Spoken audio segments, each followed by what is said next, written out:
A champion pushes to the point of exhaustion when nobody else is looking.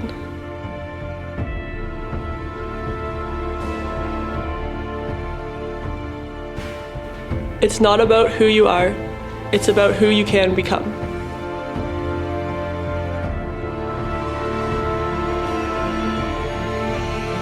I am Meg Wilson, and I am ready for the new season. 13.1, 7.8.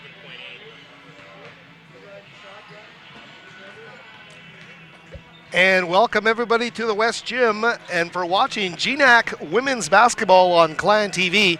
I'm Howard Samura coming to you live from atop Burnaby Mountain, and I'll be joined in a few moments by our broadcast analyst Zahid Valley Hashim. The Simon Fraser women's basketball team is back in the West Gym tonight for the first game of their 4-game homestand. The Clan ladies will look to build on their strong play and extend their win streak against the nationally ranked Seattle Pacific Falcons, who sit in second place in the GNAC standings. We'll have more on the visitors in just a moment, but first a quick recap of Simon Fraser's road trip last week. The Clan picking up the new year right where they left off, earning a weekend sweep on the road. They improved to 14-2 overall, 5-1 in GNAC action. On Thursday, outside of an anomalous first quarter, Simon Fraser delivers its most efficient offensive performance of the season. They connect on 7 of 10 three-point field goals and shoot 60% from the field overall, en route to a 77-60 win over the Central Washington Wildcats. Senior guard Ellen Kett finished with a monster stat line for the Clan, picking up 19 points on 8 of 13 shooting, 3 of 4 from downtown, while adding 9 assists and 2 rebounds. Junior forward Rachel Fradgley, also a force inside, posting a game-high 20 points to go along with a team-high 6 rebounds. 2 days later, a wild offensive first quarter sets the tone for the Clan as the team picks up a 101-89 win over the Northwest Nazarene Crusaders. The victory coming exactly 2 years after the Clan last broke the 100-point plateau in a 103-86 win on January the 8th of 2015, again over the same Crusaders. All 5 SFU starters break double digits in scoring, with Kett pocketing a game-high 22 points to go along with 8 assists and 5 rebounds. Rachel Fradgley, again terrific, knocking down 20 points on 10 of 11 shooting. No mistake there, adding 7 rebounds. Elisa Homer, 18 points, and Ozzy Nabucco and Meg Wilson, 15 and 14 points respectively. Ellen Kett, over the last 2 games, has averaged 20.5 points, 8.5 assists, 5.5 rebounds, and 2.5 steals. An outstanding performance that earned her the GNAC Player of the Week honors. Here is Kett and Clan head coach Bruce Langford on their performances last week. Well, I'm really pleased that she's Player of the Week. I mean, it's an outstanding league, and I mean, you look at Taylor Peacock, had a phenomenal week again. But Ellen's a special player. You know, Ellen leads our team in rebounding as a point guard. She leads our team in assists by a mile, leads the league in assists. She's a very good three-point shooter. She can finish at the hoop driving, and she posts up incredibly well. So she's a very, very well-rounded package. A lot of the teams are guarding our three-point shot a lot better this year, so I'm having a lot more success taking the ball to the hoop. I think that's one of the strong parts of my game, so I think that that's helping a lot for me. I think that, you know, even my teammates, credit to them, like, they're setting me up in great spots. You know, I wouldn't get half the assists I do without the rest of my teammates, right? So we have so many people that can contribute. Like, we've got 11 people, and 11 people can make an impact on the floor. We have Seattle Pacific on Thursday, and I think that's going to be one of our most important games so far. They're a very strong defensive team. I mean, I think they've got the lowest defensive score against them. And they also guard the three-point line really, really well, which is, you know, not good for us, but I think we're going to have to look to find open shots against them, because we're not going to win many games if we don't get our threes up.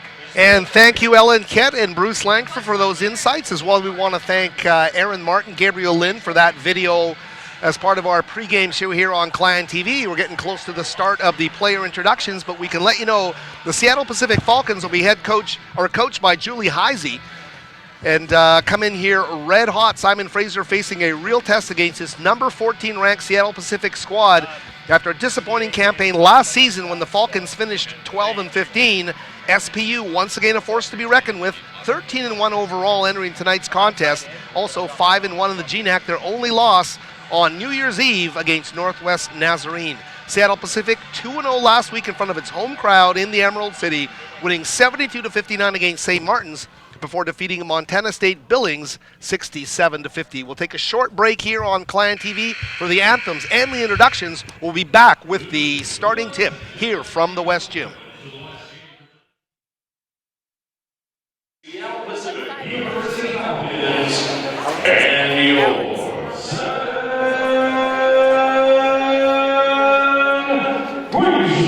University Plan.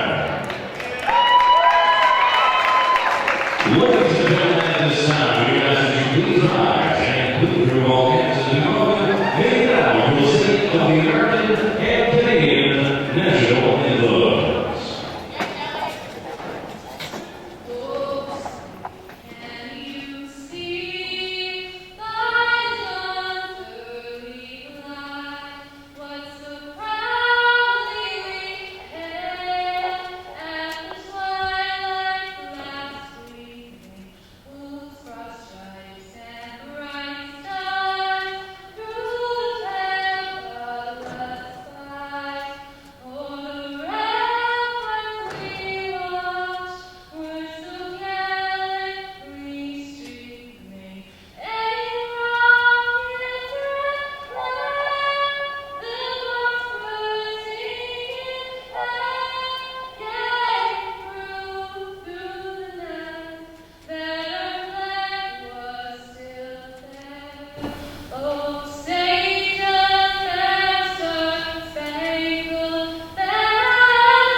Check. With assistant coaches Mike Simpson, Alexa Dawkins, and Sasha Anderson.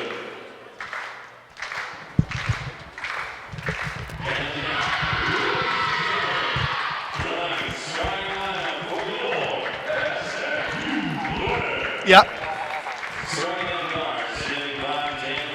Can't hear you, Gabe. And we are back here at the West Gym. Howard Samura along with Zahid Valley Hashim, and it is game time as the Simon Fraser University Clan set to be introduced here as the Clan starters coming out onto the floor now. Elisa Homer and Ellen Kett, two of the starters introduced here to the crowd. Meg Wilson as well. check that Rachel Fransley. Meg Wilson still sitting, waiting for her introduction. Here comes Meg, number 15. And the final starter, the freshman, the pure freshman of Riverside Secondary in Port Coquitlam, number 32, Ozzy Nabucco. And that'll be our starting five. Z, it's a huge game here. These teams sitting in such a high-rent district in the GNAC, and a lot on the line in terms of, settling some stuff at the top of the conference today. Yeah, I'm really looking forward to this one. Obviously, both teams coming in with identical 5-1 GNAC records, both trailing Alaska Anchorage and Western Washington with the same record as these two teams. So it's tall order for SPU on the road here. Going to play the Clan tonight and then travel down the I-5 into Bellingham on Saturday. But I'm really looking forward to a good game, and I think the Clan here, be successful, they're going to have to watch Hollander, number 21, who leads the team in scoring and rebounding. You were pointing out a player to watch for sure. This Seattle Pacific team, as it gets set for the opening tip, Z, they're ranked 14th in Division II women's basketball. Simon Fraser hasn't got a sniff in that top ranking yet. Inspiration for the Clan here? Absolutely, and they're just on the cusp of the top 25. I think they're among the others receiving votes, so I think they're 20, maybe 6, 7, 8, 28. So, a victory here, I would assume, would put them into the top 25. So the action now underway. Simon Fraser winning the opening tip, and that is the marvelous Ellen Kent, GNAC Player of the Week. Had such an incredible two-game road stint for the Clan last week, bringing the ball up the floor. Kent now back with the basketball. Elisa Homer, that's her shot, the three ball, and Elisa, hot to start, number 4, knocks down the triple early in the first half minute of play here. Rachel Shim is wearing number 10. We'll introduce all the Seattle Pacific stars to you. Stacy Lucas-Savage, number 3 as well. Jordan McPhee wearing number 13. Erica Pagano, number 30. Shim with the basketball. Meg Wilson out to guard her. Shim the drive to the free throw line. Hesitation off the window, rolls off the back of the iron. Simon Fraser with a nice opportunity here to build on that early 3-0 lead. Here's Wilson. Nice look down low. Step back shot is going to fall for Fradgley. And Rachel Fradgley was red hot last week as well. 10 of 11 in one of those games last week, Z. Yeah, and a great start to Clan here, 2 for 2 to start the triple and the deuce for a 5-0 lead early here as SPU looks to respond. And they're going to enter into the post and get it back out. The drive on the baseline there from McPhee. Going to work it out to number 10 for the triple. That is Rachel Shim. The Seattle Pacific in a bit of a shooting funk here to start in the early going. Simon Fraser playing aggressively. Nabucco off the window, can't get the make there. Ozzy with a great look at it. Pretty good. Shim skipped down low to Pagano, number 30. The turnaround move. Still elusive first basket here for Seattle Pacific, but they get an offensive rebound to recycle the shot clock. There's a triple being hoisted there by number 21 Hollander. And a jump ball between Fradgley and number 13 Jordan McPhee. As we mentioned, both teams coming in with the 5-1 records, part of a 3-way tie for second place in the conference with Western Washington. Everybody trailing undefeated Anchorage atop the GNAC table. Shim's ball into Pagano. It's blocked down low by Fradgley. Simon Fraser playing solid at both ends of the court here. Yeah, they're off to a really good start, and SPU, as you mentioned in the funk, now 0 for 5 to start this game from the floor. 0 for 5 for the visitors from Seattle. Fradgley underneath, put some English on it, couldn't get the roll, but gets her own rebound out to Kent for the 3. Ellen not missing by much, but the Clan pointless 2 trips down the floor. Here is Shim. Her cross-court pass, Lucas-Savage to Pagano, back up top to Shim. Working off the Pagano screen, they'll move the ball around in a 3-ball, finally falling here as Jordan McPhee. Was that Lucas-Savage? No, it was 13 McPhee. Yeah, McPhee with the 3-pointer and Shim with a nice find there with the assist. Thanks for the assist there, Z. The Seattle Pacific scoring play is Kent now with the basketball. Ellen, great move to free herself. Underneath for Ozzy Nabucco. She couldn't squeeze it underneath the basket. The ball turned over.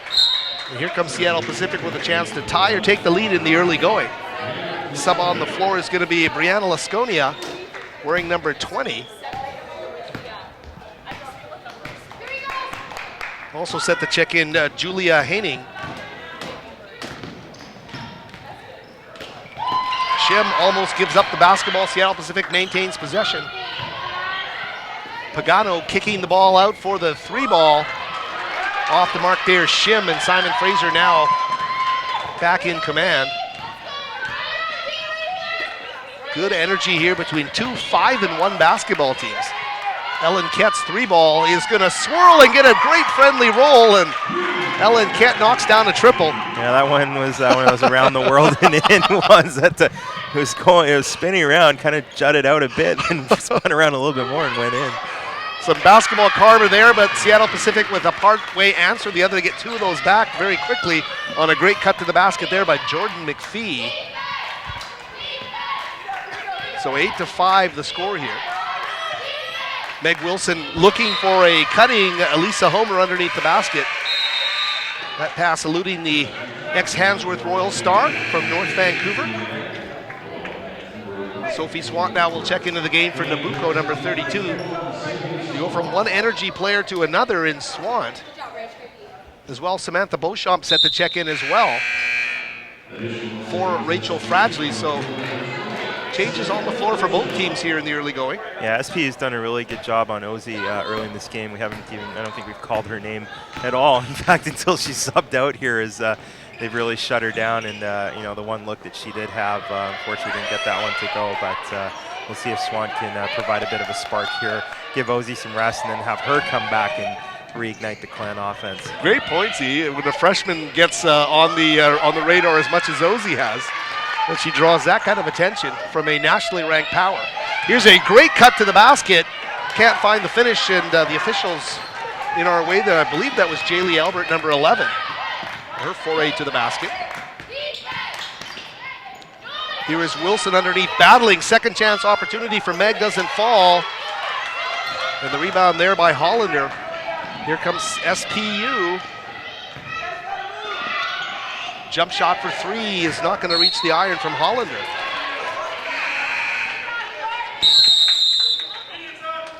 Tia Sang, another freshman, into the game for Elisa Homer. But a timeout is being called on the floor. We'll keep it here for this timeout and get our first chance to let you know about some of the people who help sponsor Clan TV here from the West Gym.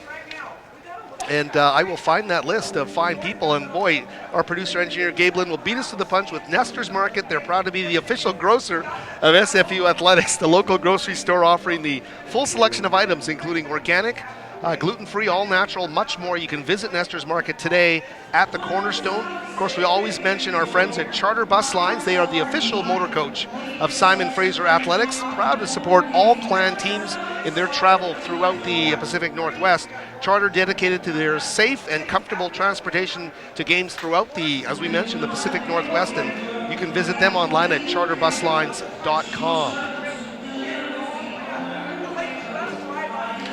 In this Clan team, you look at how they've started, there's been a great consistency there. Bruce Langford, the head coach, talked about what that was all about for his basketball team. We're looking for some consistency. We, a couple weeks back, we changed our warm-up that we've used for several years to try and see if it would impact how we kind of started games, because I had a bit of concern about how we started a few games. And so even on the road this week, we had this similar problem where we had I thought, very poor offensive start against Central and very good start against Nazarene. So it's one of our themes is to continue to try to start well. And Seattle plays outstanding defense, and so we really need to be able to read what they're attempting to do and play off of that with smart reads. And we're back with you. Thanks for that from Coach Langford, and some further insights on Clan TV. Simon Fraser looking to build on an 8-5 lead. Nice play there by the freshman Tia Sang. Sam Beauchamp underneath the basket, and Sam with a easy deuce underneath for the Clan coming off the bench, making it 10-5, so a 5-point lead here now for Simon Fraser. That's, I think, the third time we've seen Meg Wilson throw that post-entry pass. It's really nice flexibility when you can have your post player come out to 3 and run run that offense there. You're right, Z. There's so many things she can do, and they certainly missed her when she missed all of last season. Offensive rebounds there aplenty for Seattle Pacific as they keep the possession alive here. 4:15 left in the quarter. Great skip pass underneath for the easy lay-in by Julie Haining, and that was Jordan McPhee. What a great look from the Mount Rainier High School product. So 10-7, Seattle Pacific right there with Simon Fraser. Here is Sang, the freshman from Richmond. Drive on the baseline, kick it back out to Sophie Swant. Now Ellen, kept back to Swant for three. That's gonna ricochet off the top of the goal. So Simon Fraser, danger of having the Falcons draw into a tie with a three ball, but a great defensive effort by Meg Wilson. She's gonna steal the basketball and go the full 94 for the layup. And a great play by Meg for a 12-7 lead. Yeah, good heads-up play by Meg. Saw that post-entry pass was a little bit off, and she able to pick that one off and go in for the easy two. Well, she throws the post-entry, and she defends it well too, Z. There's no question about that. Here's SPU now. Their turnover resulting in 2 points. Sam Beauchamp, some good solid defense underneath. And Sang's gonna run onto this ball, skip underneath the Swant. Sophie's move draws the contact, and Swant headed to the free throw line, playing through the contact underneath, and that's a tough player in Sophie Swant. Albert's going to pick up the foul there, and that's going to be her first, as a couple subs here both ways. Well, Sam Beauchamp and Meg Wilson, so you take some size out of the game, but look at the luxury here. You bring in Taylor Jackson, the Keller-Vine transfer, among the new players on the floor here. And Ozzy Nabucco now back in the game as well. So a different look here for the Clan. Two starters on the floor in Nabucco and Kett, and the rest coming off the bench now. That's Lucas Savage with the basketball, number 3. Closely guarded by Swant. Sophie did a great job there of D'ing up and creating the turnover.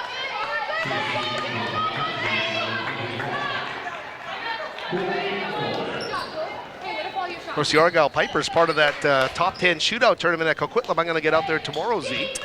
Yeah, I had the opportunity to ref a couple games there this afternoon, and didn't see my Pipers, but I know they are in the tournament. I saw Coach Anthony Rudy there during the day.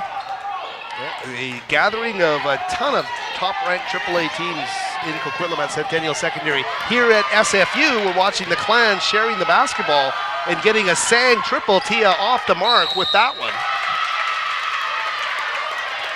15-7 our score here, approaching the end of this first quarter. 2:23 remaining. A nice start for Simon Fraser. They've had some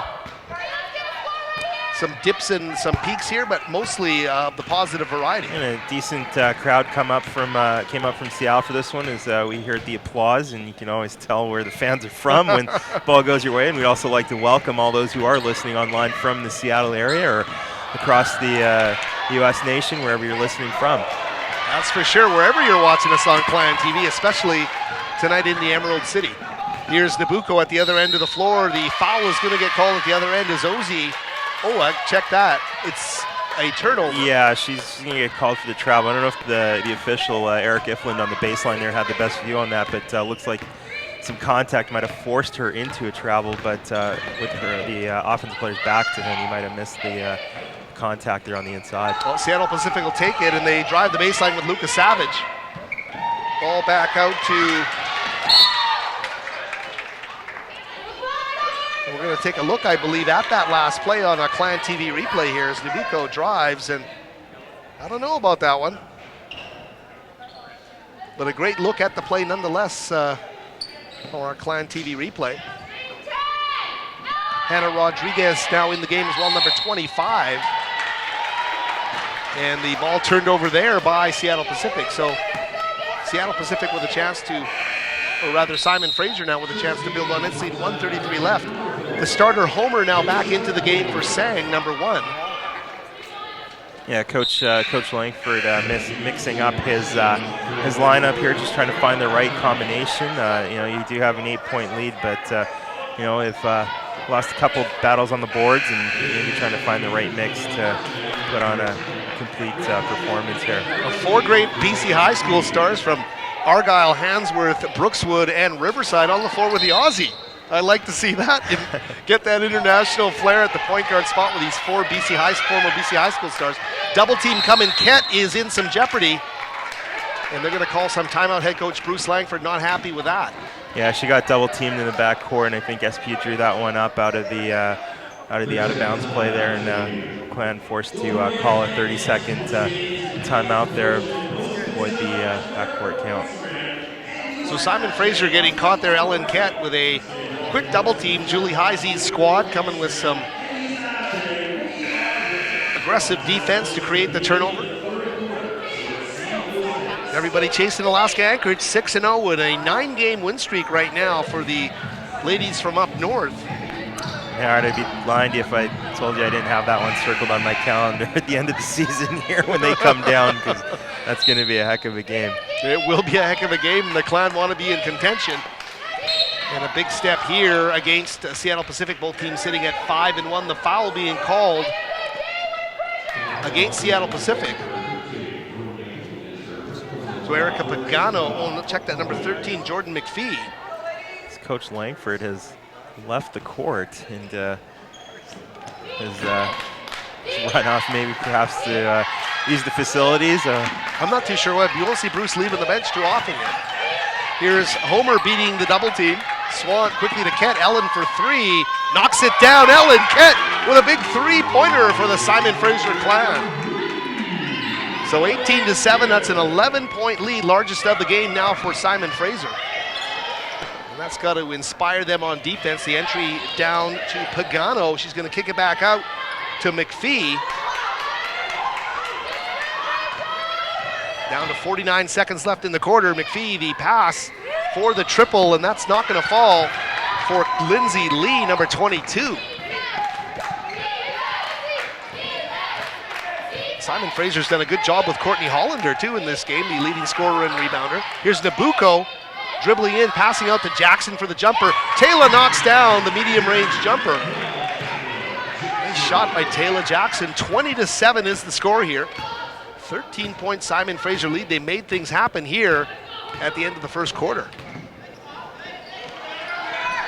Shim in some jeopardy. They're going to enter the pass down low. Another turnover. 10 seconds left. Enough time here for Simon Fraser to get one last look at the basket. They go to Swant for the three. Sophie in and out. Can't get it to go, and that's going to do it for the first quarter of play. Check that. 20-7. A great opening quarter for Simon Fraser. We'll be back with some stats and second quarter play when we return in just a moment on Clan TV. From court to court and lane to lane, under the lights or under the sun, no one delivers Division II sports like NCAA.com.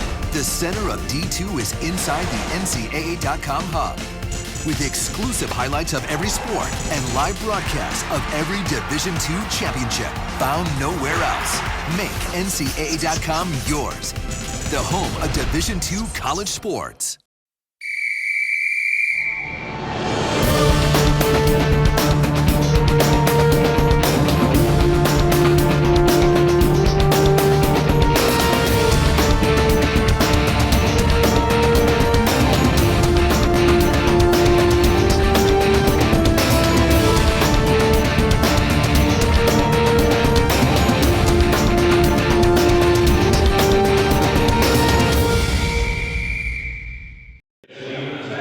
And welcome back, everybody, to the West Gym. It is 20-7 for Simon Fraser. And the Clan holding Seattle Pacific to just 7 points in that opening quarter of play. That is the lowest quarter, scoring-wise, in the first quarter for Seattle Pacific this season. The previous low was 12 points. So our thanks to Sports Information Assistant Aaron Martin for that great number on the level of defense Simon Fraser played in that opening quarter. Yeah, they did have a great quarter defensively, limiting the Falcons to 3 of 17 shooting. Wow. For a paltry 17.6%. 3 of 17. The Simon Fraser Clan, on the other hand, shooting 50%, 8 of 16. Making some things happen here. Simon Fraser needs to keep this energy going in the second quarter. Here's Kett for three again. This time Kett off the mark, and the ball gobbled up there by Shim. Rachel down the court on the break. They'll move it around the horn. Lindsay Lee back on to start this quarter off the bench. Pagano back up top to Shim. And down low to Pagano, or to check that. Hollander, whose name we didn't really call in the opening quarter of play to any great extent. 20-9 now the score, the leading scorer on that team. Nice decisive move on the baseline for Hollander. Here's Wilson, another one of those great passes down low, and the entry there to Rachel Fradsley. That's scary when your post is leading the team, or leading all with 4 assists. Wow. All on those post entry passes. So Meg Wilson really stretching the floor here for the Clan and posing some issues defensively for the Falcons. We missed you, Meg, last year. We missed you, and clearly Meg Wilson back in fine form tonight. Entry down low, and I believe kicked there by Wilson.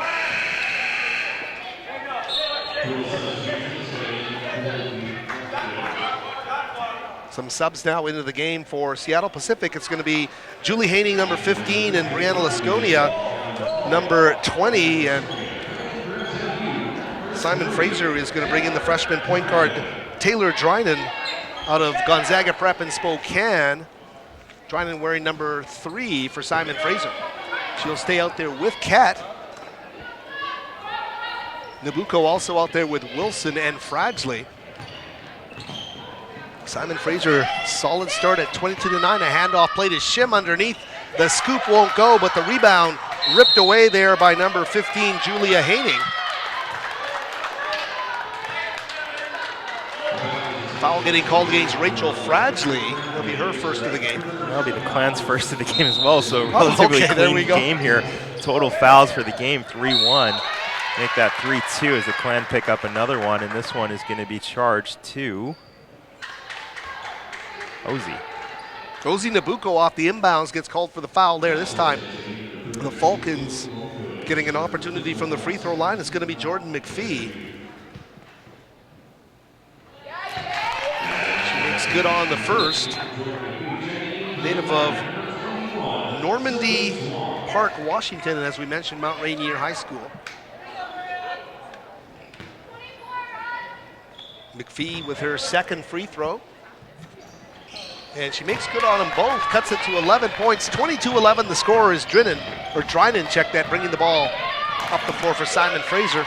Lobby to head to Kent, quick pass to Swant, to Wilson at the top. Meg, 2 bounces and a jumper.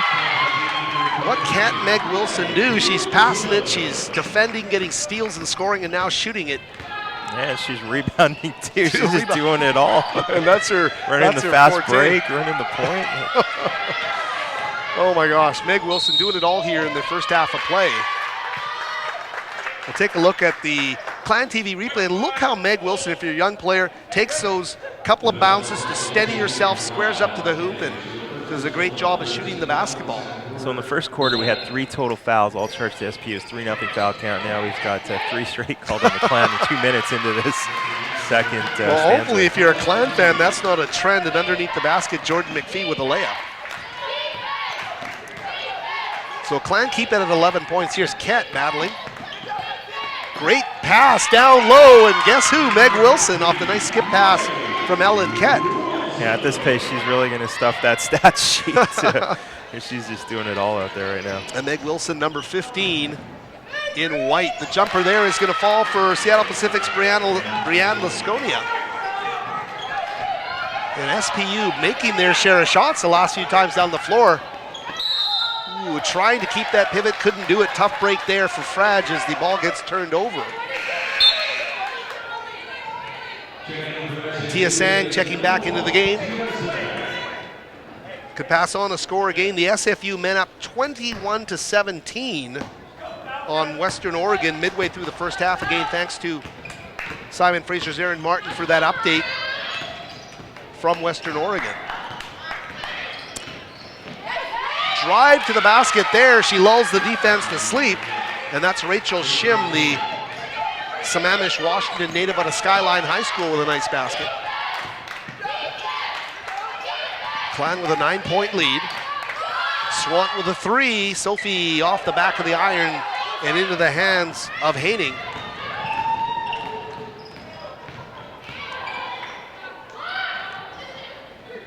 Hayning now with the basketball. Releases and has a nice cutter to the basket there in Jordan McPhee. SPU is getting some things done. They're carving away at Simon Fraser's lead. Kent now with the basketball. Trying to shake off McPhee as she drives to the basket, hurls up a shot, and a foul's going to get called for a block underneath, I believe. Yeah, and the coaching staff, SPU, Julie Helsley, did not like that call. Thought it was a little bit late as we maybe get a replay here. We'll take a look at that and see how that happens. I don't know. I think the call was the right one. I mean, she was turning and trying to establish her position on a driving player, and that's never an easy task defensively. Taylor Jackson, Elisa Homer checking into the game now for Fradgley, and Tia Sang with a real short shift out there. Kent with the second free throw upcoming. 6:22 from the break. It's an 8-point Clan lead. Clan have had it up into double figures. And Kent does her part to make that happen or get her close again, 28-19. McPhee with the basketball. Hayning. She is a great passing forward. And she's going to get it back. Nice decisive move and gets a nice roll underneath the basket. Julia Hayning making a bit of a difference here for SPU. She has, and she didn't start this game, but she's really making an impact out here. She's had a part of a lot of plays since she's come in here. Taylor Jackson driving to the basket, crashing to the floor, but they'll say the ball will stay with the Clan. 21 on the shot clock. Watching Taylor there trying to split the defense of Hayning and Rachel Shim. Big board ripped out of the sky there by Hayning, and she was all elbows to protect it. Shim, back to Hayning. McPhee at the free throw line stops to Hayning. Great look underneath, and they get the layup with Laskonia. We're down to a 5-point Clan lead here. It was, I believe, 13 at the end of the quarter. Oh, and Karma not on their side. Great run play, but Kett couldn't finish it. You're right about that, Z. From 13 points down to 5, they've cut 8 off the lead, and this time Laskonia's 3-ball not going to find the mark. So Simon Fraser with 5 minutes to gather itself here before the break. Try and get back some of the good vibes they had earlier in this half. Wilson up top to Sophie Swant. Kett now with the basketball, working off the Swant screen, penetrating, splitting the defense, and putting up a shot. That's a tough call. I think we could have had a travel call there, but the official is going to come up with an offensive foul call. So a timeout on the floor, and we'll keep it with our producer, Gabe Lynn, and we've seen a lot of Clan players in this basketball game, and he asked head coach Bruce Langford on more substitutions this season, what his goal is in mind, and this is what coach had to say. One of my goals was to try to get Ellen Kett's minutes down to 30 minutes a game if we could. You know, we got a point guard rookie that's come in, and we'd really like to get her as many minutes as we can, and we want her ready to take Ellen's place next year, and she needs minutes to be able to do that. We also want Ellen more rested to be able to continue to play hard for the full 30 minutes and not trying to conserve anything. And hopefully last year we got to a situation where in playoffs where you're really tough if you don't end up in the first 2 in your league and you end up with the 3 games in a row, and Ellen, you know, if she was going 40 minutes like she did back to back to back is just an impossible task. And so that was one of the main reasons for her.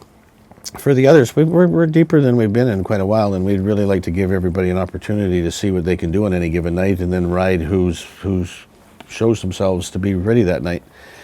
And so that's been the goal.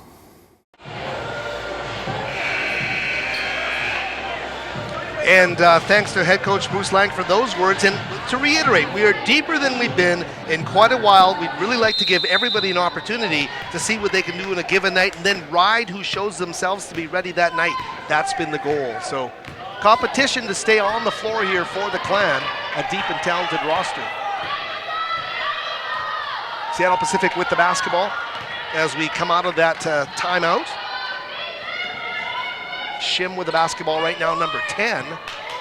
Lasconia looking underneath, and she was trying to find Hannah Rodriguez. But a great job there by the Clan to cut down those passing angles. Meg Wilson doing a good job there to disrupt that, and Simon Fraser basketball with 4:19 remaining. It's Kent, Homer, Beauchamp, Nabucco, and Wilson on the floor for the home team. Sam will hand off to Ellen Kett. Kett fending off the Seattle Pacific player Lucas Savage. And I believe Stacy Lucas Savage will get called for the foul. Indeed, she will. The Centennial Colorado native getting whistled for her first foul of the game. And we're going to see Haining come back into this game. She took a break since the media timeout. She's had a couple minutes on the bench there and gather herself, but she's someone who's really had an impact. 4.7 rebounds to lead all rebounders. So again, 7 rebounds for Haining as she checks back in. She's wearing number 15, patrolling the paint as Homer puts up the 3-ball. Elisa with a big triple for Simon Fraser with 4 minutes left in the half. That's a big shot for the Clan. It is, and the Clan kind of went cold from three-point range there before that one. That's how we opened the game, with a Kett pass to Homer, and that combo comes through again as the Clan knocked down their 4th three-pointer, now 4 of 10 from beyond the arc. 40%, great stat there, Z, as the Clan hit on the big triple there from Elisa Homer. Nabucco with a save, they get on the floor. Ozzy with a great job to avoid the jump ball and the travel. And Simon Fraser with a great chance here off a hustle play. Ooh, Wilson, hot potato. It's going to go right into the Seattle Pacific bench. Yeah, that's a tough turnover, and Coach Langford's not going to be happy about that one. Right in the Seattle Pacific bench with Coach Heisey and company jeering in your face. Yeah, exactly. And, I mean, especially coming off that turnover, he worked so hard, and you got that possession, and then just throw it away. Tough break there for the Clan. They'll try and regroup on defense here. Jumper is going to go. The big triple for Rachel Shim. And right back to a 5-point game here. Shim on the money. One thing you noticed out there is both teams sharing the ball really well. You'll see a lot of the scores here do have assists. The SPU has assisted on 8 of 11 shots, and the Clan have assisted on 11 of 12. So both teams sharing the ball really well and getting some good looks. Wow, the assist to made field goal ratio really does tell you that, Z. Great job there by Wilson to disrupt the passing lane. Meg down the floor. She can play through the contact. Look at the strength and the confidence in Meg Wilson. Yeah, she's athletic, she's tall, and she's able to, handle the ball really well. So just play through that and get the 2 to go. And Haining on the other team doing just that. She was able to disrupt Beauchamp underneath the basket the possession before. Skip pass underneath Haining, recovers nicely, can't get the make there, and Beauchamp with the rebound. So we're down to 2:04 remaining. A lot of good play here in the final moments of the opening half of play. Clan with a 7-point lead and the basketball. Homer stumbling a bit, but getting her composure back to Wilson. Turning a corner, Meg on the run to Nabucco! And Ozzy with a great basket underneath. And Coach Heisey's had enough and wants to take a timeout and regather here for the remaining 1:48. So a 30-second timeout being called by SPU as Ozzy gets her first deuce to go. Well, that was something else to see, and I got to tell you, Meg Wilson, it's like she's got a scalpel out there. She's just dissecting things to great effect. We're going to watch a replay here, and I believe this. Oh, a steal here. This is Wilson, as we talked about the confidence and the power going down the floor. You see the replay playing right through the contact for the layup here on Clan TV as they come out of the timeout.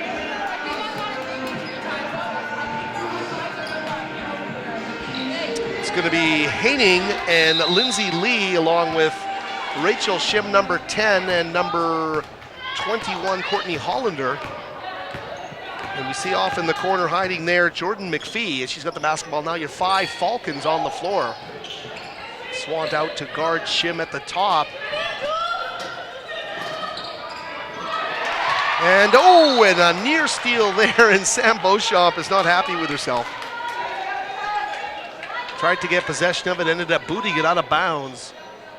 So with 13 on the shot clock, the Falcons. I think the officials are going to see if she had possession there, because if she didn't, then we wouldn't have. And they're retaking it. So she didn't gather possession, so the shot clock will remain at 13 for SPU. And the Falcons now with Shim, the no-look to Haining, skipping it down low, and they'll turn around with a 15-footer that's not going to fall for Hollander.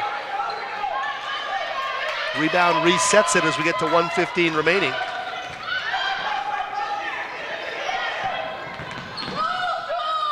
Hollander, baseline, loves that plays, but look at that, Sam Beauchamp. Great to see Sam Beauchamp bringing the aggressive play to her game, and she gets a block that sends the Clan down the floor. Yeah, the Clan always poses a problem, an offensive or a matchup problem there with the length, and able to get their 4th block of the game there. A very makeable shot, as you saw that by Elisa Homer, but that is a tough shot on the baseline. Defender right in your face, and not a lot of room to set yourself to get into any kind of a rhythm there. Elisa almost makes it happen. So Courtney Hollander, or Jordan McPhee, check that. Jordan stepping up now to the free throw line. We're under a minute remaining. Simon Fraser has pushed it back out to 9 points. Well, McPhee, a nice free throw shooter, makes the first.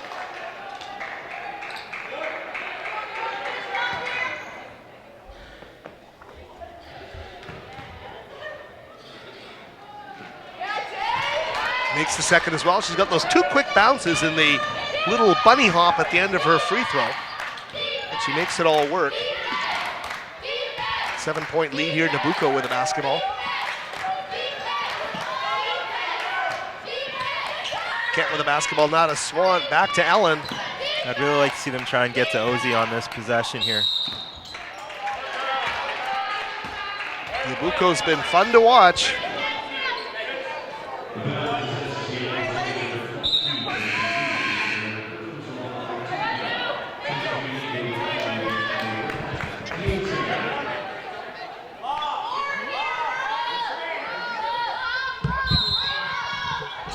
Okay, and we should remind everybody watching on Clan TV an interview at the half as the Clan are able to score it underneath with Ket. So a great job there by Simon Fraser in the 9 seconds. We're hoping to have Meg Wilson as our halftime interview. And the Simon Fraser Clan with a 37-28 lead, 7 seconds remaining. Here's Shim with the basketball, elbow jumper, rims in and out, and that is gonna do it for the first half of play. So the score after 20 minutes, 37-28 is the score.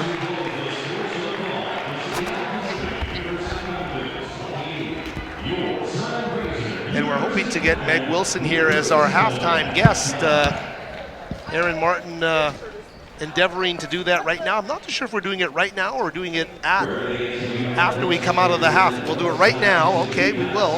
And I'm not sure where our camera is. Here we go. Meg, thanks for joining us. We'll let you join your teammates in a second, but a nice quick start to this first half for you guys. They came back at you, but how were you with the first half of play? I think our defense was a difference in that half. We came out strong defensively, only held them to 7 points in the first quarter, but I think we let it slide a little bit. They were getting to the basket too easily, and we changed things up to end this half, and I think it worked for us. Last question, 2 5-1 teams. You're right at the top of the GNAC. Is there almost like a playoff-type atmosphere with this game today? Absolutely. These are the games that we live for. This is why we get in the gym every day. So just to be out here and compete against another really good basketball program, it's so much fun. All right, all the best in the second half, Meg. That's Meg Wilson, Simon Fraser University basketball. We'll be back with more on Clan TV right after this. Success is dependent upon drive and persistence.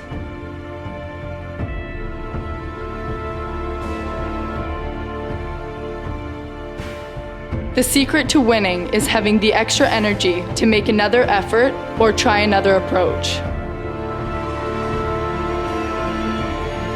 I am Addie Townsend, and I am ready for the new season. If I lose, I'll respond with respect. If I win, I'll back it up with humility. If I fail, I'll rise up with honor. It's tough for us to put it all on the line.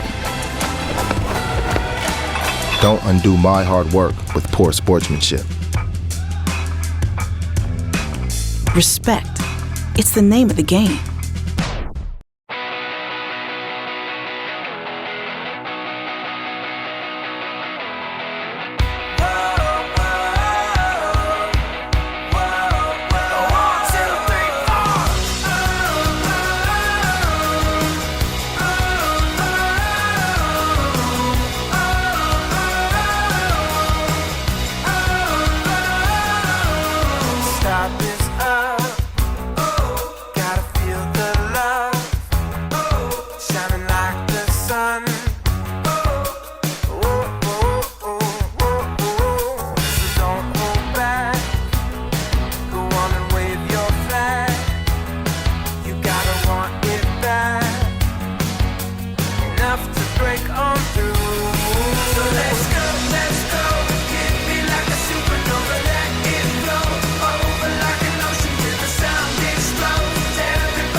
From court to court and lane to lane, under the lights or under the sun, no one delivers Division II sports like NCAA.com. The center of D2 is inside the NCAA.com hub, with exclusive highlights of every sport and live broadcasts of every Division II championship found nowhere else. Make NCAA.com yours, the home of Division II college sports. Great leaders know their strengths and can call on the right strength at the right time.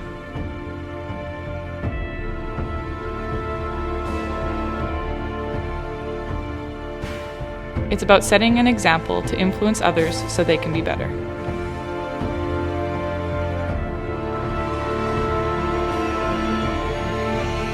I am Devin May, and I am ready for the new season.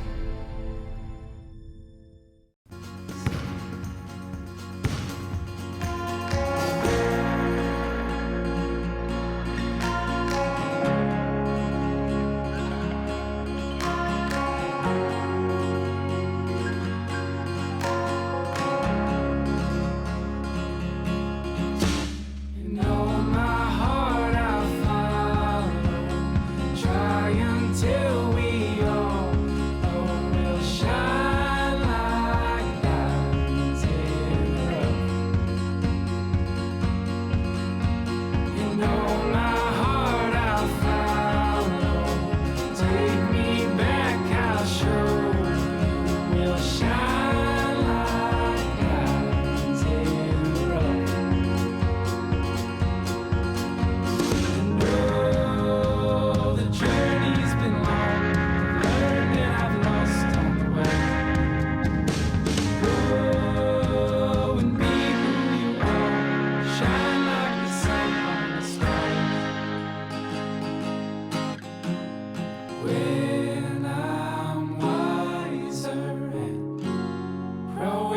growing taller, I will see your ways. When I've come to the places I'm going, I will know your ways.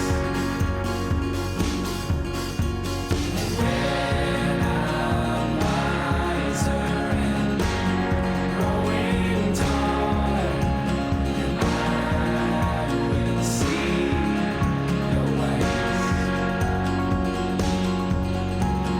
When I've come to the places I'm going, I will know your ways.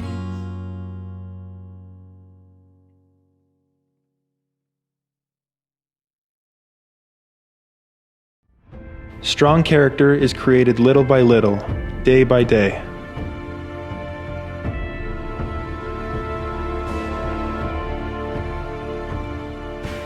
It is pushing through physical and mental pain, agonizing losses, and repetitive practices. I am JJ Pankratz, and I am ready for the new season.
A true champion puts every ounce of sweat and effort into the goal.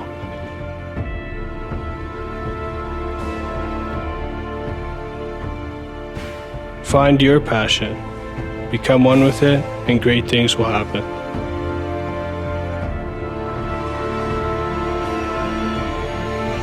I am Kevin Vigna, and I am ready for the new season.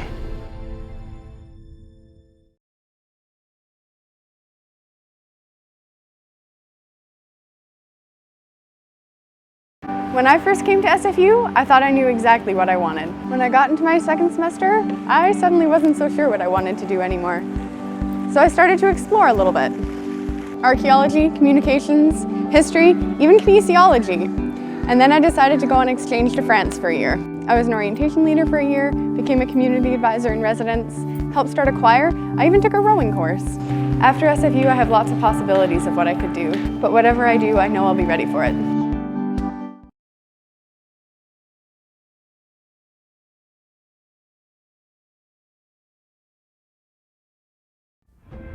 Success is dependent upon drive and persistence.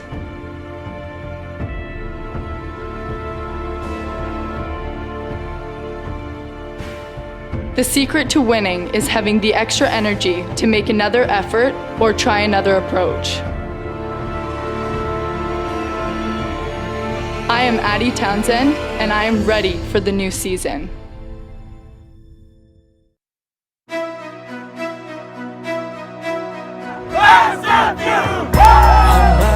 One team, 400 athletes strong. we sing not one, but 2 national anthems.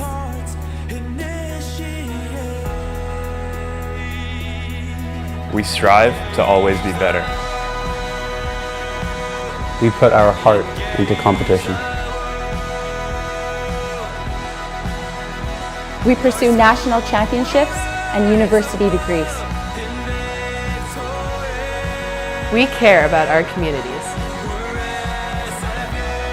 We are Canada's NCAA team. Canada's NCAA team. Canada's NCAA team. We are Canada's NCAA team.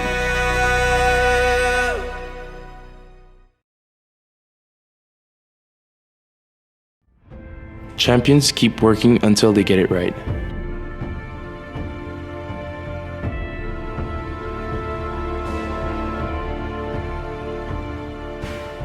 The more you dream, the harder you work, the farther you get.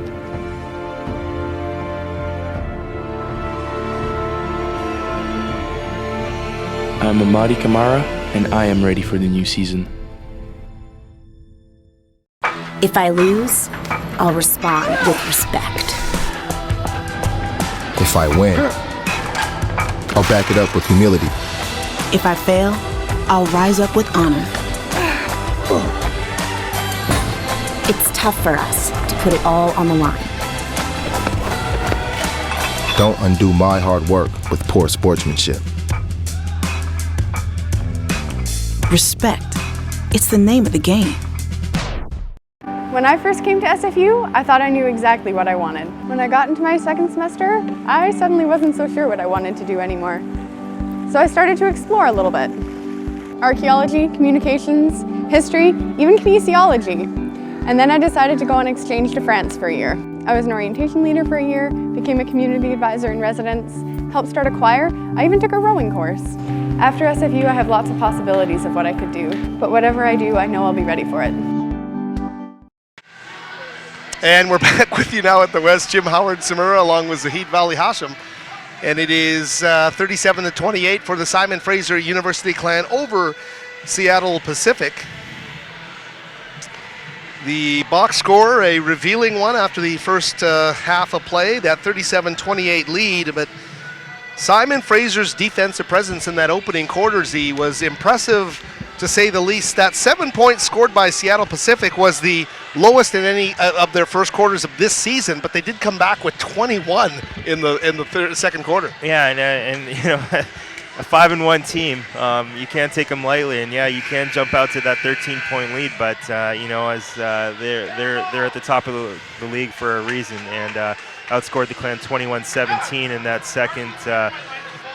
second quarter to shorten the lead. So here we go, the Clan with a 9-point lead, getting set to inbound the ball to start the third quarter. Courtney Hollander, number 21, will inbound it. Rachel Shim there as well to receive the pass. Ozzy Nabucco, number 32, is out there as well.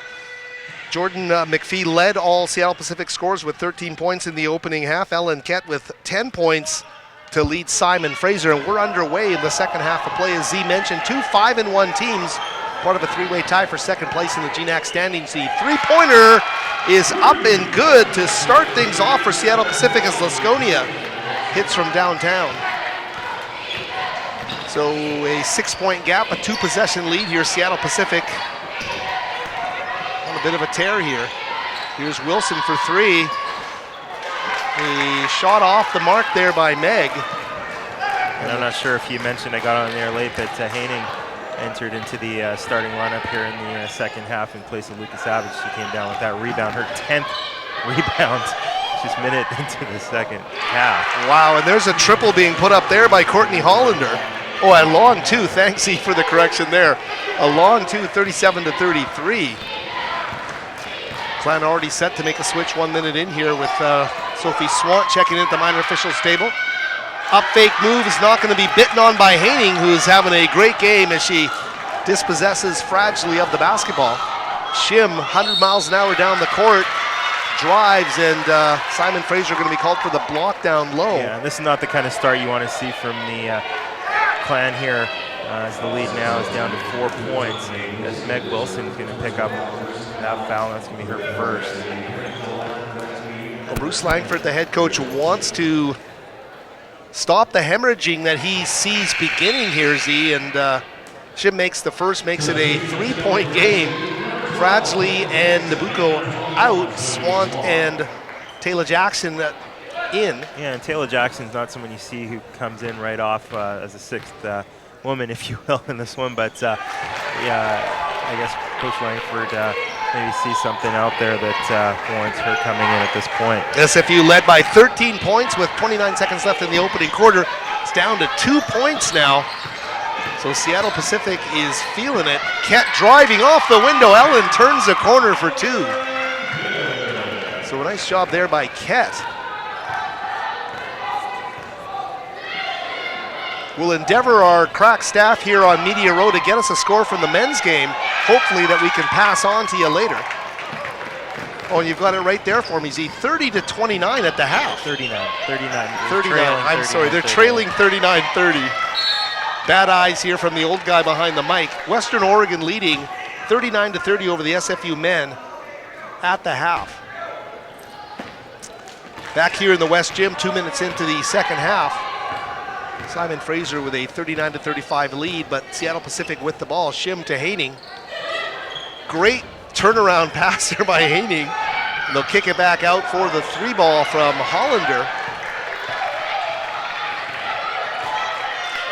New shot clock for the Falcons. Entry to Haining down low. She goes right to the basket, and she's a one-man wrecking crew. I can't believe Haining doesn't start for this team. Yeah, or is she just the Simon Fraser killer? I was a bit surprised. She hasn't started a game all year. Her average is 12.9, just 13 minutes a game, 5.7 points and 4 rebounds, and she's already well above her average in a lot of categories. Well, Taylor Jackson off the bench, striking early there off a nice skip pass on the baseline from Ellen Kett. Nice turnaround move there from the Brookswood Bobcat, Taylor Jackson. This time, though, Taylor will commit the foul as Jordan McPhee pushes the gas pedal and gets to the basket.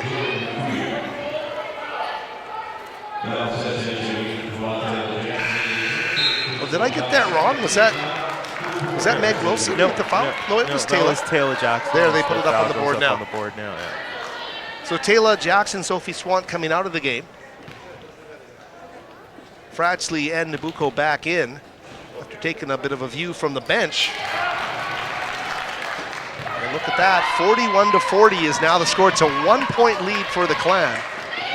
They are going to have to reinvent themselves with a second wind if they want to avoid a second loss here in the conference. Here's Wilson driving, great power move to the basket by Meg, but she's going to get called for the travel and the turnover. Tough break for Simon Fraser.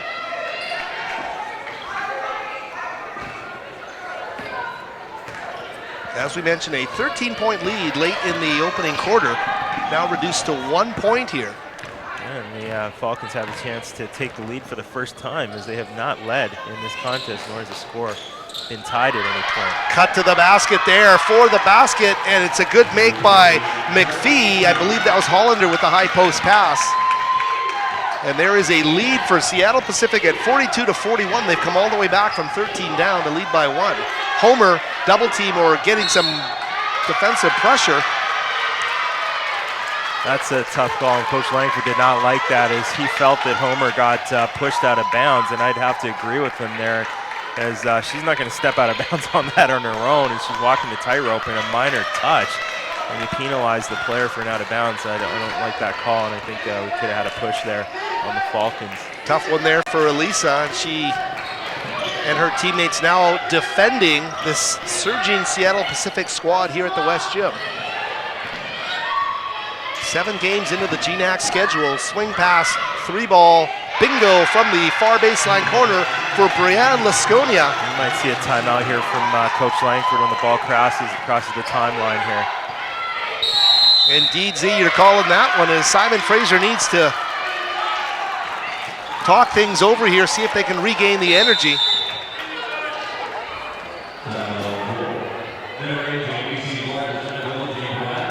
We're going to take a look at a replay, I believe it is, here on Clan TV, and we'll look at that play with Homer on the baseline, and you're right. Yeah, Elisa right on the tightrope there and called for going out of bounds there, but Z could have been right, could have been pushed there. results in a turnover, but either way, Seattle Pacific playing its best basketball of the contest right now. Julie Heisey has her girls primed and ready for a surge here in the second half. Simon Fraser calling the timeout, trailing by 4. And you take a look at those standings. Look at how tight that GNAC conference is right now. Alaska Anchorage sitting atop 6-0, but even that is precarious based on the quality of opposition in the Big Four here. And you can count Northwest Nazarene in that as well, even though they've dropped a couple in a row and sit at 4-2. Seattle Pacific, Simon Fraser, and Western Washington all at 5-1. And as Z told you off the top, the Seattle Pacific team will play in Bellingham on Saturday in what promises to be another one of those real early season highlight games in the GNAC between the top contenders. Of course, Alaska Anchorage making the big waves last year with their foray to the national final and all the good things that happened for the GNAC in terms of that national visibility. Simon Fraser now set to inbounds, and we'll see what productivity came out of that timeout. Kent to Nabucco. Ozzy driving into traffic, off the window, and Ozzy Nabucco, the freshman fire starter for Simon Fraser. And I like that. You really need to get her involved. She's a player who provides a lot of energy, a lot of spark, and for her to attack the basket like that and get that one to go, hopefully it'll lead to good things here going forward. Well, Seattle Pacific able to get the ball right underneath the hoop to number 30, Erica Pagano, and Erica, no mistake there with the lay-in. But you're right, Z. I like the panache that Nabucco showed there as he entered down low to Fragsley. Ozzy knew she had to be physical, lowered his shoulder to an extent just to get through the traffic. Made a nice play off the window. Haining into the game as Hollander takes a seat. Also into the game for Laskonia is going to be Stacy Lukasavage. Number 3, one of the starters. 18 on the shot clock for the Clan. Here's Wilson inbounding quickly to Homer, right into our broadcast location here, courtside, right next to the Simon Fraser bench. So Meg will try again, still 18 on the shot clock.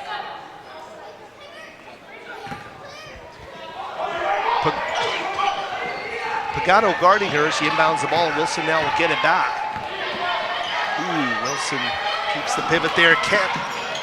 Ellen on the baseline, swinging it back up top to Meg. One bounce, 2, and a look down low to Fragsley. And the foul getting called on Pagano down low. Credit Fragsley with some nice play there.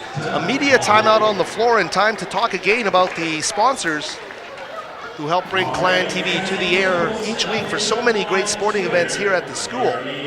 We'll start off with Nestor's Market. They're proud to be the official grocer of SFU Athletics. You can visit Nestor's Market today at the Cornerstone, your local grocery store with a full selection of items, including gluten-free, all-natural, and organic items. So much more at Nestor's Market. Charter Bus Lines, the official motor coach of SFU Athletics, proud to support all Clan teams. Charter dedicated to providing safe and comfortable transportation to games throughout the Pacific Northwest. You can visit them online at charterbuslines.com. And for the latest news, stats, videos, and more, visit athletics.sfu.ca. You can also stay connected with us on Facebook, Twitter, and Instagram, #GoClan, and of course, #NCAAAEH. The lone non-US or non-US team in the entire NCAA. Simon Fraser University Clan Athletics. Wherever you happen to be watching us, hope you're enjoying the broadcast today.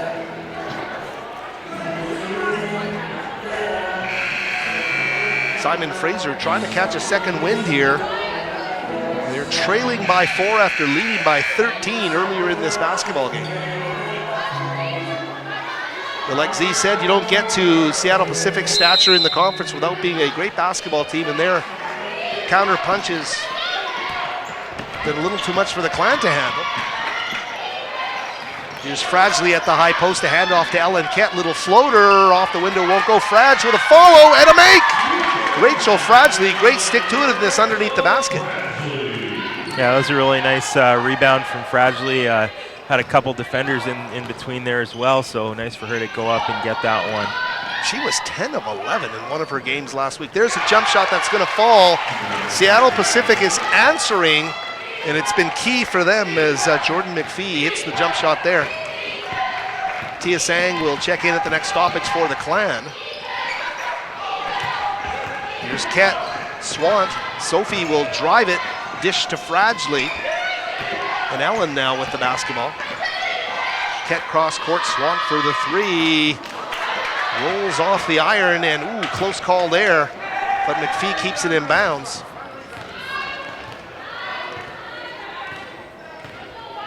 Rachel Shim now with the basketball. 4 minutes left here in the third quarter of play. Haining.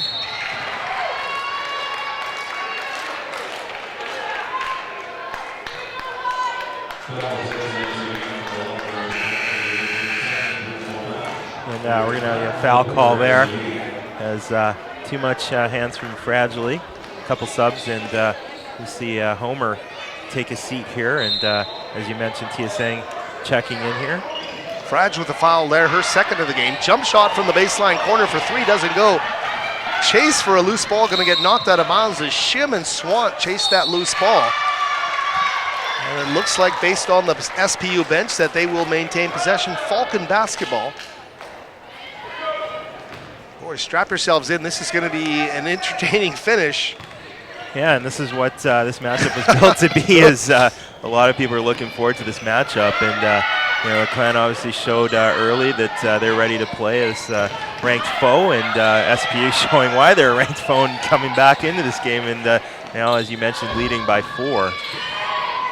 Here's Haining with the basketball. Shot clock's down to 7. Hollander, little shake and bake, can't get that to fall well off the mark, and Simon Fraser with an opportunity here. It's Wilson, it's Ket, it's Swant, and Fragile, along with Tia Sang, number 1, the freshman, for Simon Fraser.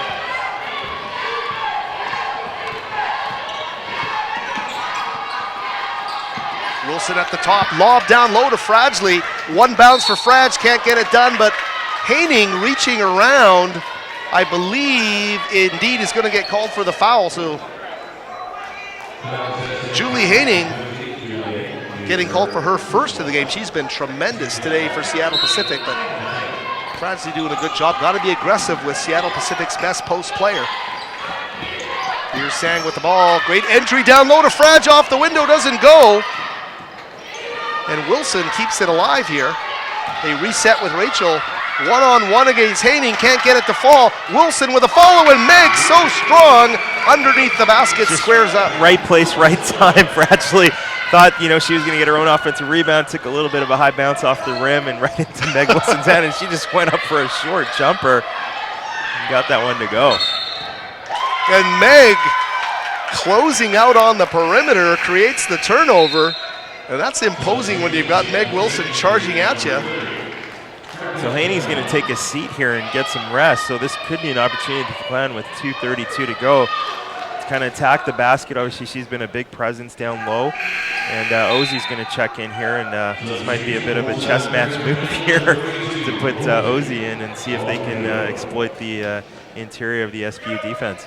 Well, see, you're right about that. You know, less traffic with Haining out of the game and a real slasher in Ozzy. Clearly Meg's gonna maybe sink down, but they're posting up Ozzy. Interesting. Sang to Swant at the top here, 15 on the shot clock, 2:16 in the quarter. Meg facing Tia now with the basketball up top to Ket. Ellen down to 8 seconds on the shot clock. Skirts around the defense, turns a corner on the baseline, looks for the short little jumper that doesn't fall. 2-point lead for the ladies from Seattle Pacific, and they've got the basketball. The handoff play here to Lindsay Lee. Cross court to Shim, underneath to Erica Pagano, and a well-run half-court set there. They find Pagano in the sweet spot for the layup.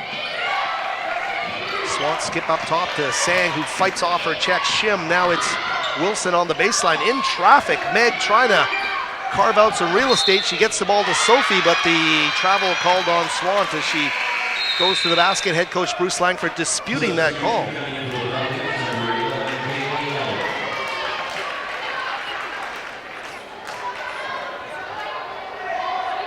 Courtney Hollander now will inbound the ball for Seattle Pacific with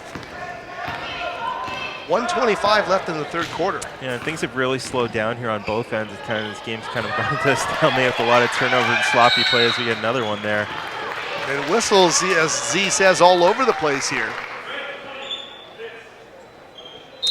So Laskonia with the foul. Brienne picking up her second of the game.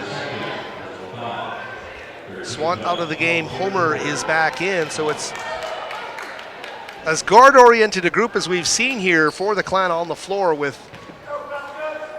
Nabucco, Ket, Homer, and Sang. Wilson will play the 5 spot in this look, you would think. Here's Meg with the basketball.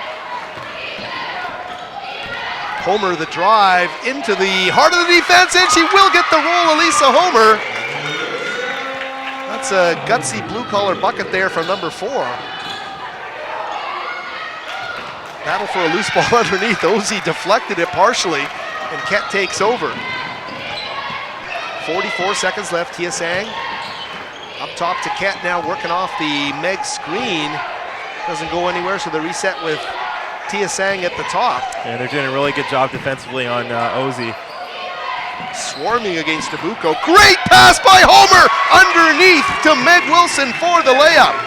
And that was a big bucket, ties the game, but just a beautifully run play, and Homer with a nice find for a wide open Meg Wilson there. I love the laser pass down low.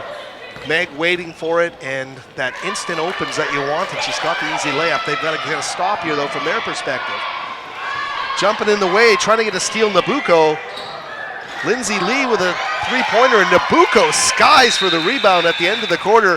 51-51. We said it with about 3 minutes left in the quarter. Strap yourselves in. The fourth quarter upcoming is going to be a great one here from the West Gym. Howard Samura, Zahid Vali Hassan back with more right after this. From court and lane to lane, under the lights or under the sun, no one delivers Division II sports like NCAA.com. The center of D2 is inside the NCAA.com hub, with exclusive highlights of every sport and live broadcasts of every Division II championship found nowhere else. Make NCAA.com yours, the home of Division II college sports.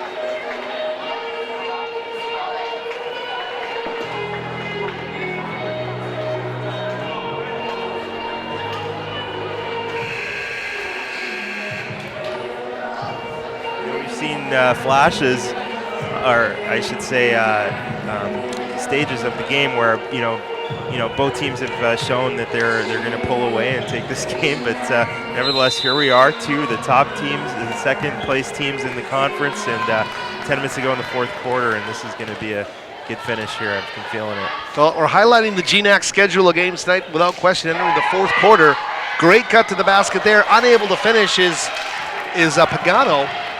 Erica with a good look at it off a well-run play, just doesn't have the finish. Sang staying on the floor here with his group to start the fourth quarter. Tia with a drive on the baseline. Dish to Ket for three. Bingo! Ellen Ket from the freshman. Tia Sang with a great drive and dish for the triple. Seattle Pacific now trailing by 3. Clan get that lead back. Jaylee Albert, number 11, on the side of the floor. And they look down low for Laskonia. She's cut off there by Ozzy. Great defense being played by the Clan, but a great cut to the basket, and she makes it count. That's Pagano. Boy, Clan defended for so long of that shot clock, but gave up the runner in the lane. Here's Homer. the mark. The rebound by Laskonia.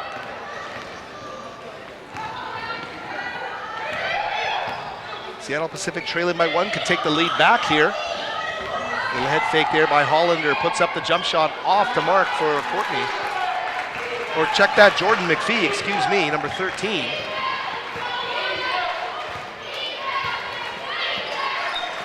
Wilson with the basketball now, 19 on the shot clock, 8:25 left in this game. Wilson too high for a cutting Ket. And that's one you'd want to have back at this stage in the game.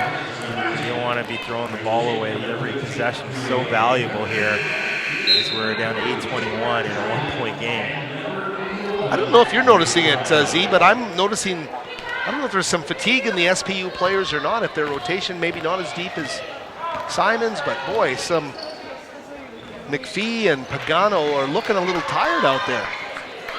We'll see if that impacts anything here. Kick back here, and they go up top to Rachel Shim. Great look down low by Shim underneath. And I guess Ozzy is going to get called for the foul underneath as Nabucco trying to stop Laskonia on the baseline. Yeah, that is going to be Ozzy picking up the foul. That's going to be her second foul as Laskonia goes to the line, her first trip of the evening. Laskonia more of a shooter in this game, but she's been venturing into the paint a bit more in the second half. Yeah, just looking at the stats, the lefty is 15 of 17 on the year, make it 16 of 18, and now she is 17 of 19 wow. on the season. Some efficiency there from Brianne Laskonia. Why didn't I notice the southpaw? You're right about that, Z. Here's Taylor Drynan now, number 3, the freshman from Gonzaga Prep. Fradgley with the basketball. Thought about the handoff instead now to Nabucco. Ozzy, top shot in traffic, almost gets that to fall. And Seattle Pacific now coming down the floor with a chance to build on a 1-point lead here.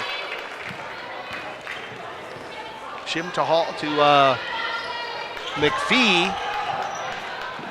They get the ball back to Shim on the baseline, driving past Homer, the dish. They're going to stay. She stepped on the end line. Turnover, Simon Fraser. We're going to have a foul call there. It's me saying picking up a blocking foul. My mistake, a little over anxious there. I heard end line, and I thought somebody had stepped on the line. Sang and Nabucco, the 2 freshmen, out of the game.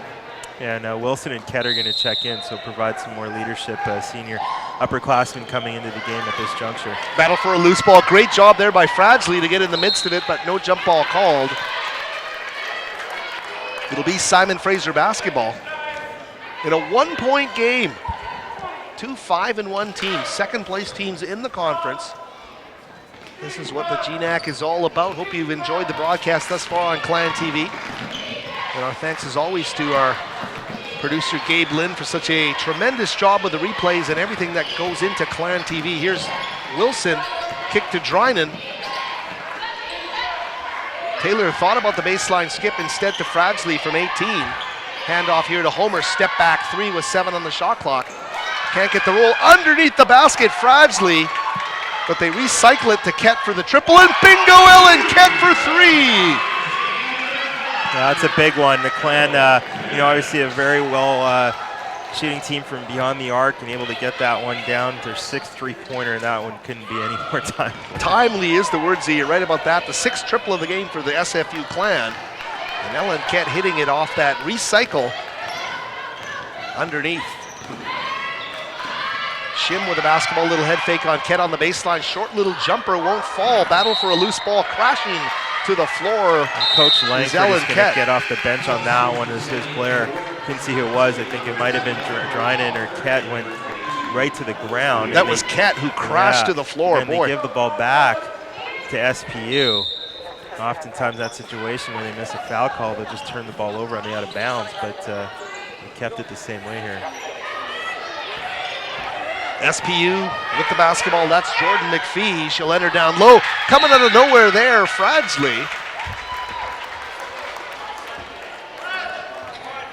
Rachel's done a great job in terms of using her length and being an aggressive player down low tonight, and she's had to be with Haining down there. McPhee up top to Shim. Not forget, Hollander's on the floor, number 21, the leading scorer and rebounder on this team. Shot clock's down to 5 as they go away from the basket. Shim's going to have to put this one up. She beats the shot clock, but unable to score the basketball. So a great job defensively by Simon Fraser.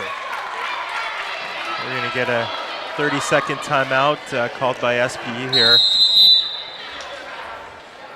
Seattle Pacific, big week for them in terms of the competition, getting Western Washington on Friday, or check that on Saturday.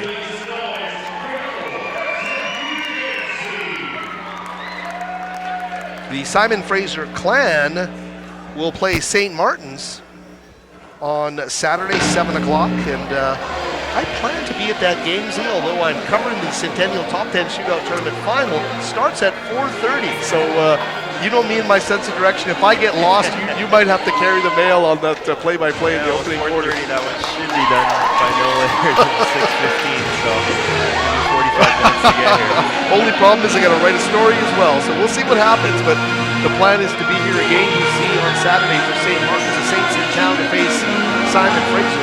It's part of a 4-game homestand for the Simon Fraser women. Of course, next week, January 17th, it'll be Western Washington. Is that a Tuesday game? Am I correct? That is, yeah. So with the scheduling this year, that each team will play a Tuesday game. So that one's going to be Tuesday at 7 p.m. Here. So that's another big game for the Clan. Boy. With, you know, they bookend the weekend. They start with this one and end with Western on early next week. But yeah, that'll be another great game to watch up here at the West Gym. Western Washington, Tuesday 7 o'clock, Thursday 7:30. Montana State Billings, the Yellow Jackets in town. As we said, this is the opening game of a 4-game homestand for your Simon Fraser Clan. Clan with the basketball and a 2-point lead here. Great cut to the basket by Kett for the layup. And Ellen's doing it from long distance and from up close. 59 to 55, a 4-point lead here for the Clan.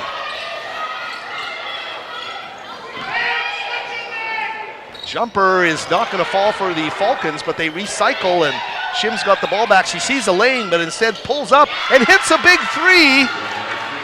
That's a big shot for Rachel Shim. Yeah, that's her second three-pointer, puts her into double digits. She's 3 of 11 for 10 points. Just when the Clan thought they could dig in their heels and build some momentum, Shim steps up and knocks down a dagger. Here's a handoff to Wilson. Short little jumper, can't get the English off the window. And Meg battling hard for that rebound, but it's going to be a jump ball. And I believe the ball will stay with the Clan here.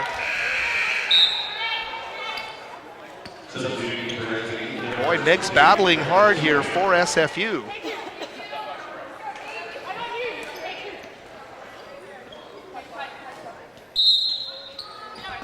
Kett to inbound. Simon Fraser with the basketball and a 1-point lead. Kett, the general, will take the ball back, this time to Wilson. Driving on Hollander, fingertips get in the way, but Kett maintains her poise with the basketball, works off the Fradgley screen. Wilson on the baseline, head fake for the layup, and Meg finds a path to the basket. Beautiful find from the two upperclassmen. Kett finds Meg Wilson, who fakes out her defender and goes in for the 2. Beautiful move. And you're right about upperclassmen. You need your leaders at these times, and the seniors stepping up big here. Crossover move there by Hollander. Back to Lee, back to Shim for the long distance 3. It won't fall, and Fradgley has it ripped out of her hands. Ooh, and the Seattle Pacific player down on the floor is Laskonia. They'll help her up. Let's take a look at that last basket here on Clan TV as the Laskonia is tended to by her training staff. Hope she's okay. Wilson, what a great job there. Decisiveness, the key there, as you saw on Clan TV, driving to the basket. Laskonia, gutsy, number 20. It looks like the officials coming over to give Coach Langford an explanation, and SPU is going to retain possession on the rebound, and there's a loose ball when the referee stopped play, so they have to go the jump ball to the arrow here, and SPU has the arrow in their favor. The way Laskonia left the floor, though, Z, is that a shoulder, do you think? Yeah, it looks like it might be, so let's hope she's okay. SPU, 4 minutes left. A steal. Ket's got the basketball. She comes out of a crowd, finds Nabucco, and Ozzy, with literally no real estate to work with underneath the basket, finds a way to score it. Yeah, that was a nice one, and wow. Ozzy's been really quiet all game, but she showed some resolve here. And on the other side of the floor, physicality being ordered up, and Haining in the middle of the fray there. Let's take a look at that, and look at the release point for Ozzy Nabucco off this dish. She has little or no room, yet she contorts her body on the baseline. And this time's going to come up with a loose ball. And SPU turns it over there on the inbound, and Rachel Fradgley was able to pick that one up. So the Clan here up 5 now, have a chance to build on that lead. Uncharacteristic SPU, a couple of turnovers late, Clan making them pay. Here's a 13-footer from Wilson off the back of the iron. That medium-range jumper so hard to hit for so many. Wilson can normally do it. This time, though, SPU again will throw the ball out of bounds. And SPU is going to take a timeout here. That's 3 possessions now with 3 turnovers. And with 3:09 left, they want to make sure that they're secure with the ball, because every possession See, matters. I noticed some fatigue, and I brought that up with you, and I really think that their rotation isn't quite as deep, and they're really feeling it right now. Yeah, they are, and you can tell that they're labored. They've all got their hands on their waist, trying to catch their breath here. You can see in the timeout huddle. But SPU's really got to protect the ball here if they want to get back into this game here.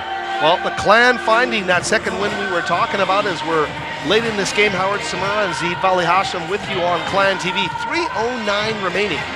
And it's a 5-point lead, 63-58 for the Simon Fraser Clan. Going back to the turnovers, SPU's turned the ball over 14 times, and the Clan have scored 19 points off of SPU turnovers. Wow. So the percentage there of efficiency off turnovers for Simon Fraser,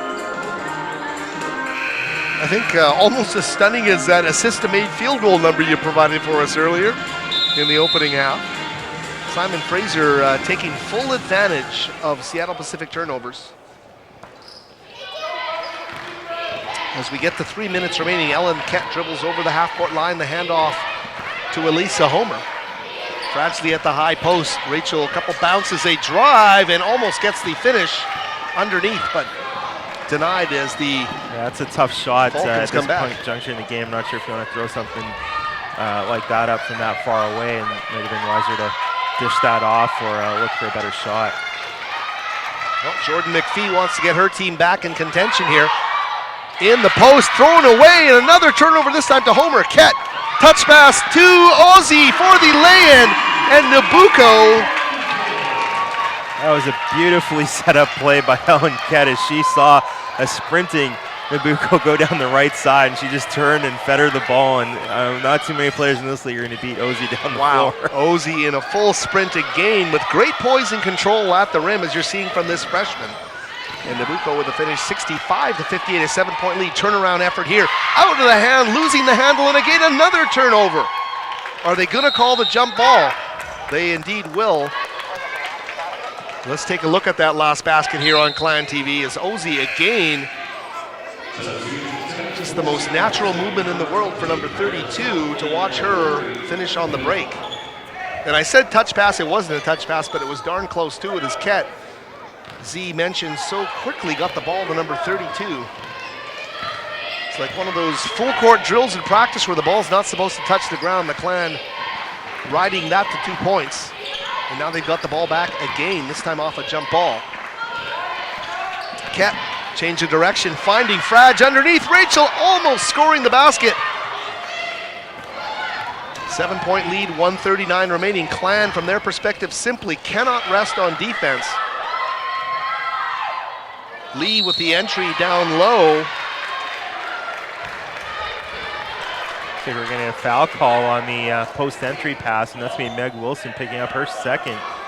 So no real foul trouble for the Clan, as Coach Bruce Langford is going to take a 30-second timeout right now, just to maybe gather his troops for the last 1:31 here, as he just wants to maybe talk about how they're going to play this last $131. So what's been most impressive to you offensively in the half court from Seattle Pacific today? Has it been the kind of lob entries down low? It has, and I think they've got a really nice setup there. McPhee's having a great game. She's 7 of 10 for 20 points, but I really think they've done a good job with the post entry and being able to score near the basket. And the Clan, have shown some shades of being successful in the transition. They've obviously done well with turning over Seattle Pacific and making good on those turnovers. So I think we're having two different styles of play, but both teams are putting on a great show, and it's just been a great game to watch. It has been. Seattle Pacific only 7 points in that opening quarter, 51 points since they have come alive and given SFU all they can handle tonight. They've got the basketball. They're trailing by 7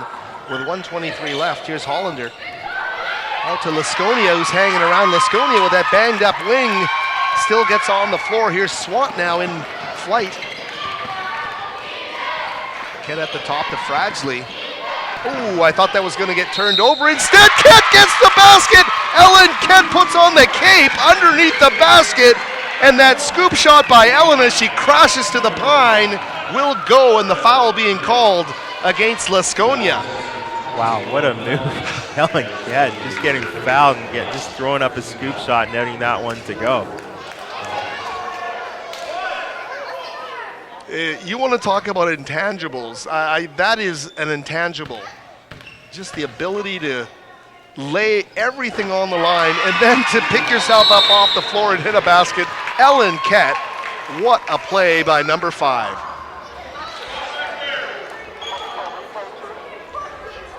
Of course, we would love to see a replay of that Ellen Kent basket. We'll see if our producer Gabe Lynn can dial it up on Clarion TV. He never fails. And here's Ellen Kent, the big play. Falling, but having enough English on that basketball to score a big hoop here down the stretch drive. The N1 makes it a 10-point game for Simon Fraser with 1:05 remaining. Howard, I had a stat that I wanted to save for you, and I just got it here. But the Clan, 2 losses to 2 ranked teams this year. They're 14-2. They lost to Cal Baptist, number 2 ranked, and then they lost to Anchorage. So this is the 3rd ranked foe that they're playing, and pretty safe to say they're going to walk out with the victory here. 1:05 left. The basketball gods maybe don't like to hear that kind of stuff. See, I'm a little hesitant. Okay, well, that's why I didn't want to jinx it earlier, and I feel pretty confident. They're playing well right now, as well as they played. You're right, Z, at any juncture of this game, this is the 14th ranked team in the country they're playing here in the form of the Seattle Pacific University Falcons, and certainly a victory and holding serve throughout the weekend would do wonders for the national prominence of Simon Fraser women's basketball back in the national rankings. But let's play out these final 65 as Hollander now set to inbound the basketball.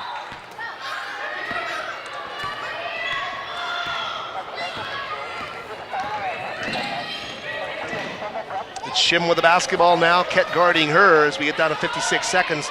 Shot hoisted by Lee, tipped, and I believe it's going to stay with the Falcons. Indeed it will.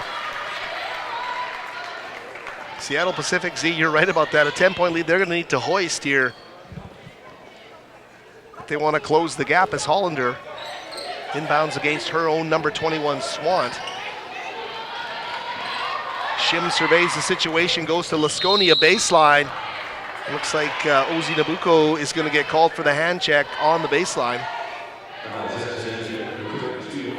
So Ozzy's 3rd of the game. And you're right, Z, nobody was really in foul trouble tonight. Was not an issue. Lasconia steps out of bounds and another turnover. And I think that's really plagued SPU today. 18 turnovers is, it's a lot of valuable possessions that you're giving up. So Simon Fraser, who led by 13, surrendered the lead and had to rally, are sitting with a 10-point lead here, 41 seconds left in the basketball game. Looks like Coach Langford's putting in his free throw shooting lineup here as we're down to 41.2, just in case SPU is going to start fouling. Here's Sophie Swant now with the basketball, expecting to be fouled, and indeed, Shim rips it out of her hands, and the politeness there to make sure she's not hurt. Nice to see, less sportsmanship, but a 38.4, 30 on the shot clock, so 8 and 4/10 difference between game and shot. Here is Wilson, inbounds to Fradsley. The foul there by Pagano. And that's going to be the third team foul of the fourth quarter, so SPU has to foul 2 more times to put SFU on the line. Well, there have been a lot of SPU turnovers, but as you mentioned, Z, a pretty clean game. Here's Swant trying to take the inbounds right into the Clan bench. The Z bench and Cal Baptist and Alaska Anchorage, both ranked foes, beating Simon Fraser. Their only 2 losses of the season. Another foul committed there, this time by Laskonia. We've got a final score in the men's game. The Clan fall to the Western Oregon Wolves, 85-60 down at Western Oregon. So the tough sledding continuing for first-year head coach Steve Hansen as the foul committed on Elisa Homer. The ex-Handsworth Royal now stepping up to the free throw line with 32.4 seconds remaining.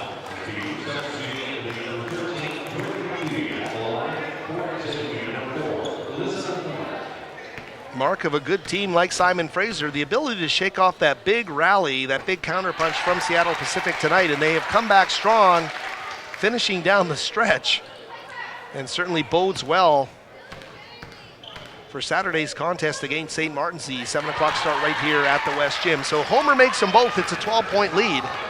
And they led by 11 at their largest. And there's Lindsay Lee dropping a triple on the Clan, 70-61, a 9-point lead. They will quickly foul Homer. Seattle Pacific is not going to give them anything. And you never know what can happen. At some point, I'm sure they'll call off the fouling and a 9-point game and see what happens here as Homer goes to the line, 2 of 2 on the night. As long as nothing ends up on SportsCenter tonight, you'll know it's not because of a crazy comeback here by SPU. Homer again at the free throw line.